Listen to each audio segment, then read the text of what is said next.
I'm Veronica Judo, tonight on EWTN News Nightly. The golden age of America is upon us. Reaction pours in after the President's State of the Union address. We have highlights and analysis.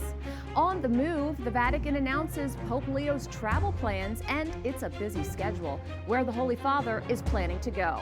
Plus, a mission to the front lines. Pope Francis always said we've got to go to the peripheries, we've got to go. We'll introduce you to the religious order bringing the good news of the gospel to the far ends of the globe. These stories and more tonight. From EWTN, the Global Catholic Network, this is EWTN News Nightly.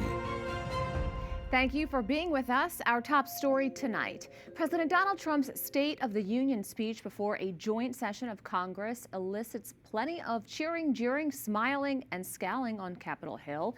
It also included some surprise moments as well. The speech closing in on nearly 2 hours in length. The president's job isn't done yet as he works to sell the message he delivered last night that this is the golden age of America.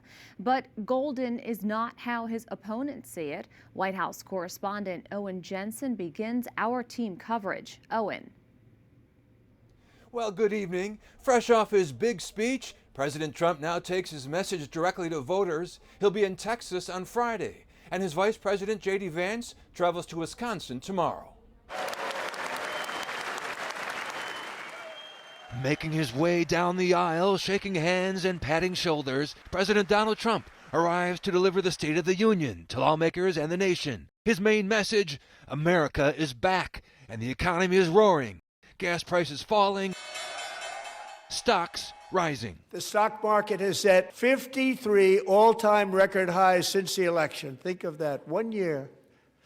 Boosting pensions, 401ks, and retirement accounts for the millions and millions of Americans. They're all gaining. Everybody's up, way up. He also celebrates an upcoming birthday. This July 4th, we will mark 2.5 centuries of liberty and triumph, progress and freedom in the most incredible and exceptional nation ever to exist on the face of the earth. And you've seen nothing yet. In addition, the president said America is one nation under God and that religion is coming back. There has been a tremendous renewal in religion, faith, Christianity, and belief in God. Tremendous renewal. At one point, the USA men's gold medal winning hockey team skated in, scoring huge applause. The president poked his political opponents for too much sitting. Look, nobody stands up. These people are crazy. On the global front, Iran. More talks set for tomorrow in Geneva. America has assembled its biggest deployment of aircraft and warships to the Middle East in decades. They've already developed missiles that can threaten Europe and our bases overseas, and they're working to build missiles that will soon reach the United States of America. Meanwhile, pushback. Virginia Governor Abigail Spanberger. She accuses the president of corruption. There's the cover-up of the Epstein files, the crypto scams, cozying up to foreign princes for airplanes and billionaires for ballrooms, putting his name and face on buildings all over our nation's capital. And protesters held a rally to counter President Trump's speech. Working people of this country are watching our education funding get cut. They are watching our tax dollars go to foreign wars. And they are fed up with this corrupt, backwards, out-of-touch administration. Are you fed up, America? The Virginia governor also said President Trump's trade policies have cost American families over $1,700 each in tariffs. President Trump says the country is bigger, better, richer, and stronger than ever before. At the White House, Owen Jensen, EWTN News Nightly. Last night, members of Congress got to hear from the president directly on the State of the Union. As you might expect, reactions from Republicans and Democrats were at opposite ends of the spectrum. Capitol Hill correspondent Eric Rosales was inside the House chamber for the speech and spectacle. Eric, tell us more about the historic evening. Good evening, Veronica. I got to my seat in the press gallery hours before it started. During the president's speech, there was a lot of applause from Republicans and many stone-faced looks from Democrats, while others even catcalled and heckled the president. Senate Majority Leader John Thune tells me last night was a tale of two Americans. The the Democrats who are sitting in their seats, not celebrating America in any way, who are pro-open borders, pro-sanctuary cities, defund law enforcement, pro-higher taxes, pro-less energy development in this country, and a president who is opposite on all of those issues. Other Republicans tell me the speech was just what they needed going into an election year. I thought it was a significant speech. It was humorous. It pointed out the failures of the Democrats, really highlighted, though, the incredible successes in just his first year. As I mentioned yesterday, Claire Lai, the daughter of pro-democracy advocate Jimmy Lai, was the guest of Speaker Mike Johnson and Congressman Chris Smith. Jimmy Lai, a Catholic, is in a Hong Kong prison. She tells me her father is not in good shape. His health is failing. The conditions in which he's kept are getting worse. He is 78. He was given a 20-year sentence. The average life expectancy for a male in Hong Kong is 83. He doesn't have 10 years, let alone 20. And she appealed to the Chinese Communist authorities to release him. It's a chance for China to do the right and honorable thing and to release my father back to his family, and for him to spend his remaining days just with his family and serving our Lord, and that's all he wants. Claire Lai says it was an honor to hear from the president, but Democrats claim his speech was filled with lies and deception. This was not America's State of the Union. This was Donald Trump's state of delusion. He's in a bubble. He doesn't even know what the average American is going through. No vision for the future, lots of insults to Democrats, no unification of the country, so many lies, so much demonization. So what's next? Republicans tell me that the party did get a boost last night heading into the November midterms. Democrats don't believe President Trump did nothing to dampen their chances of taking control of the House at a minimum. At the Capitol, Eric Rosales, EWTN News Nightly. Let's discuss the State of the Union with two of our guests. Daniel Lipinski served as a member of Congress from 2005 to 2021 and is now a distinguished visiting fellow at the Hoover Institute at Stanford University. Alfonso Aguilar is the director of America First Policy Institute's Hispanic Leadership Coalition. Thank you both for being here. Now, it was the longest State of the Union address. The speech was high energy with a positive and patriotic tone. First, Alfonso, what stood out to you the most? Well, I think he emphasized how the country is undergoing a dramatic transformation because of his policies, how we've gone from 9.9% inflation, a stagnant economy, stagnant wages, to real wages going up, prices beginning to come down. I think he acknowledged that some people may not be feeling those drop in prices, but he did say that we're going to see an economic boom. Dan, you have been present for several addresses. Same question to you. What are your thoughts?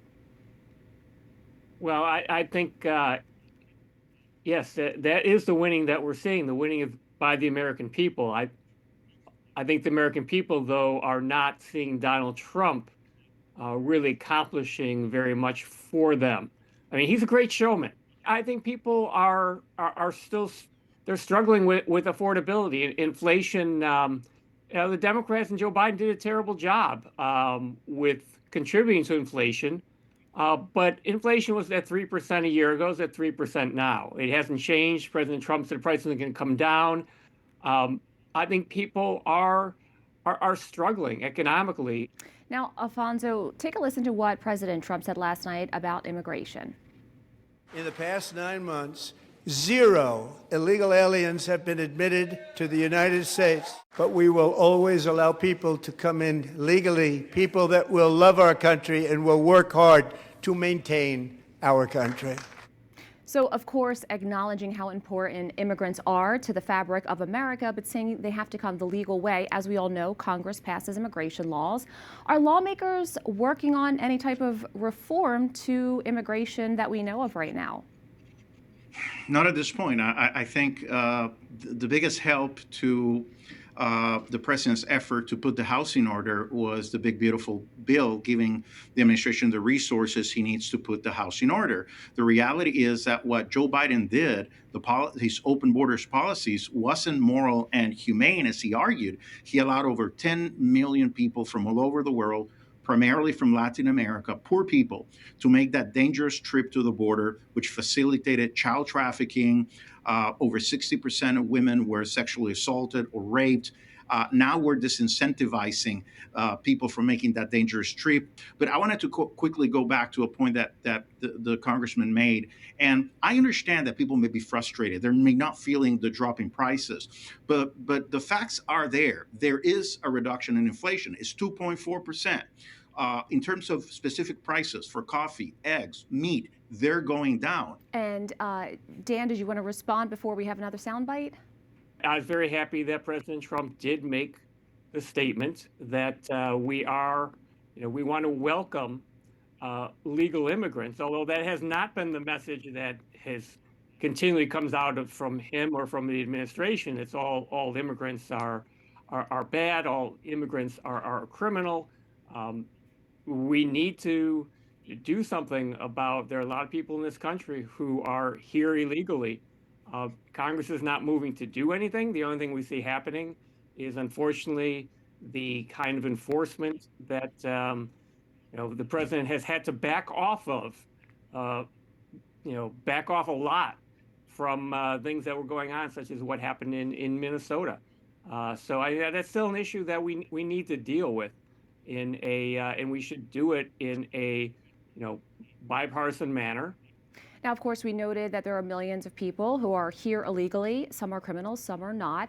But also, when we look at affordability, we have been hearing a little bit from the Republicans saying that all of these people are taxing the system, even housing, so a lot of different things. We also want to play what the president said about sanctuary cities. That is why I'm also asking you to end deadly sanctuary cities that protect the criminals and enact serious penalties for public officials who block the removal of criminal aliens, in many cases drug lords, murderers all over our country. Chicago is a sanctuary city, and it is one of the places, Dan, you represented during your time in Congress. President Trump also said the first duty of American government is to protect American citizens, not illegal aliens. What are your thoughts about ending sanctuary cities? Well, first of all, it's unbelievable to me. Well, not really unbelievable. We should all expect this, but now, unfortunately, that when President Trump just loaded right up there and put it before Democrats, the president's job, number one job, is to protect Americans over illegal immigrants. Democrats should have all gotten up. Everyone should agree with that. 95% of Americans agree with that. But on the other hand, this idea that somehow all of our problems are caused by illegal immigrants is really not, once again, addressing the problem. It's just demonizing people. Let's address the real issues here. Affordability is not an illegal immigration problem. It is terrible what some illegal immigrants have done in this country, the crimes that they have committed, but that is not, they are not the cause of all of the crime, that's occurring. I want some solutions here. Let's figure out some solutions. I don't think President Trump's giving us that, and we're talking here all about illegal immigration, but that's not what most Americans are concerned about at their kitchen table today. It's how are they going to care for their families? They're just not happy with the economy, and there really is not. I mean, the fourth quarter growth was terrible, and we don't know where this economy is going right now. Alfonso, your thoughts on the president's remarks and how are voters responding?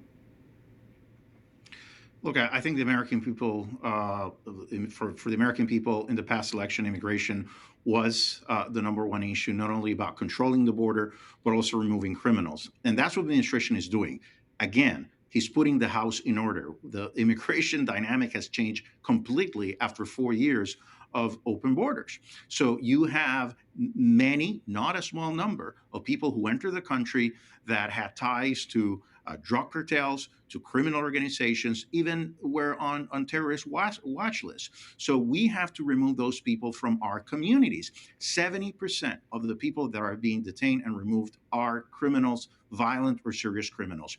We have to end sanctuary cities because what happened in Minnesota, a tragedy. We don't want to see Americans die in our streets. We have to be welcoming, but we need legal and order migration when in a period of 4 years, we have over 10 million people coming to the country, coming to our cities that already have limited resources, limited housing. That naturally is going to create a problem for us. It doesn't mean that we're anti-immigrant. Look, Cardinal Sarah has written about this. He said that massive irregular immigration is a new form of slavery. I agree with that. This is not the way to receive people. As the congressman said, Joe Biden encouraged this. So it does affect affordability when you have so many people come into a specific community in just a short period of time. That's how it affects affordability. So now we have to do all this stuff to actually bring things back to normal. And it's going to be tough. Serious and important issues facing America. We really need to see all sides coming together. Dan Lipinski and Alfonso Aguilar, thank you both so much. Thank you. Thank you so much. Of all the major issues President Trump discussed, one that was not mentioned was abortion. Marjorie Dannenfelser, president of Susan B. Anthony Pro-Life America, shared her reaction with EWTN News in depth. I was disappointed and sad. There was a glaring omission to the most urgent need of the pro-life movement today, and that is to address the horror of the abortion drugs that are flooding into pro-life states and every state all over the country, leading to an increase in the number of abortions since the Dobbs decision, which, there's an opportunity to lead there that was missed, and it is very disappointing. We have a lot more still to come on EWTN News Nightly. Historic trips. Pope Leo to visit 4 African countries in just 11 days. We'll discuss what this means to the faithful in the region.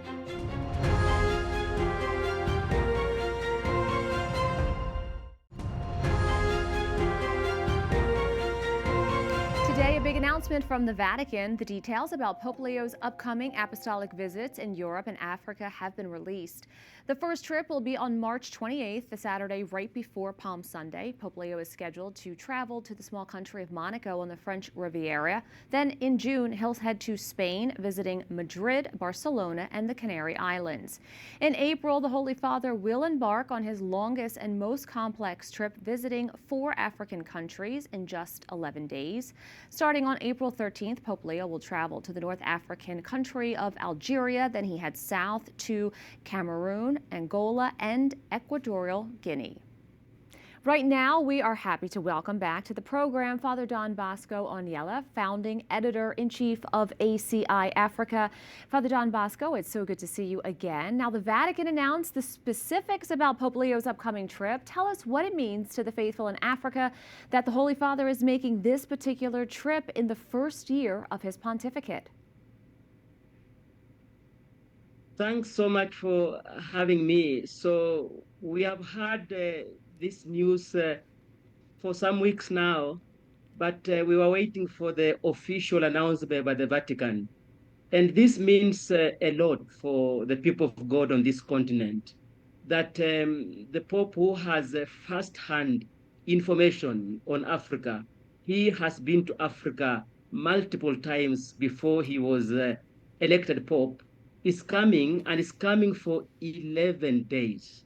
This is big. This is big news. And that he's visiting 4 African countries. Reactions on the ground where he will be are with excitement, and the people around the continent are happy that the Holy Father is coming to Africa. The Holy See said the trip comes in response to the invitations of the respective heads of state and religious leaders. As the world watches, what can we expect to see when he touches down? I want to believe that he comes to give the people of God in Africa hope. A papal visit is normally taken very, very seriously on this continent. Previous apostolic journeys have heard the Pope bring messages of hope. Normally, he would be in touch with the apostolic nunciatures around the countries he will visit, and they will be able to analyze and examine the pastoral situation, the socio-economic realities of the people of God in those countries. And I want to believe that he will speak to the realities of the people he will visit in person, and that he will be able to challenge what has to be challenged and also give hope to situations of people who need hope on this continent. Father Don Bosco, as always, thanks so much. Thanks for having me. God bless. Up next on EWTN News Nightly, missionary milestones. See how one of the largest missionary congregations in the church celebrated a milestone year in Rome.